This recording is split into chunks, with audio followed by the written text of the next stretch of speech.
Bhojpuri actor Pawan Singh personal और professional life से बराबर सुर्खियां बटोरते रहते हैं। फिल्मों के अलावा वो पॉलिटिक्स में भी काफी एक्टिव रहते हैं।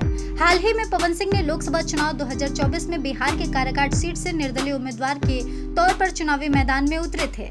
हालांकि उन्हें हार का सामना करना पड़ा और उस सीट से राजा राम सिंह कुशवाहा को जीत हासिल हुई। चुनावी नतीजों के बाद actor turn politician Pawan Singh ने अपने पॉलिटिक्स करियर से जुड़ा बड़ा फैसला लिया है। लोकसभा चुनाव में मिली हार के बाद एक्टर ने दांव खेलते हुए एक बड़े फैसले का ऐलान कर दिया है।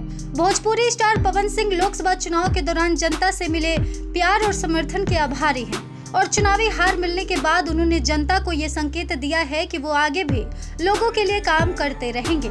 इसी के साथ पवन सिंह ने पॉलिटिक्स से जुड़ा एक बड़ा फैसला लिया है। पवन सिंह ने सोशल मीडिया पर एक अनाउंसमेंट शेयर किया है, जिसमें उन्होंने बताया है कि वो राजनीतिक पार्टी का गठन करने की घोषणा करेंगे।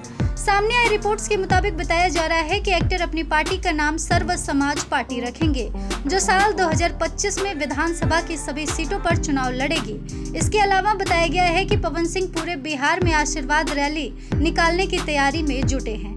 बिहार के काराकाट सीट से लोकसभा चुनाव में हार मिलने के बावजूद उन्होंने वहां की जनता का आभार व्यक्त करते हुए एक्स पर एक पोस्ट शेयर किया है, जिसमें उन्होंने लिखा है, हार तो क्षणिक है, हौसला निरंतर रहना चाहिए।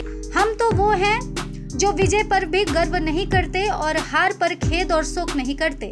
खुशी और गर्व इस बात की है कि काराकाट की जनता ने मुझे अपना बेटा भाई स्वीकार कर इतना प्यार दुलार और आशीर्वाद दिया, उसके लिए आप सभी का दिल से धन्यवाद।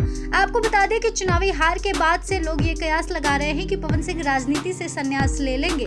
वहीं उनके इस बड़े फैसले ने कई लोगों को चौंका दिया है।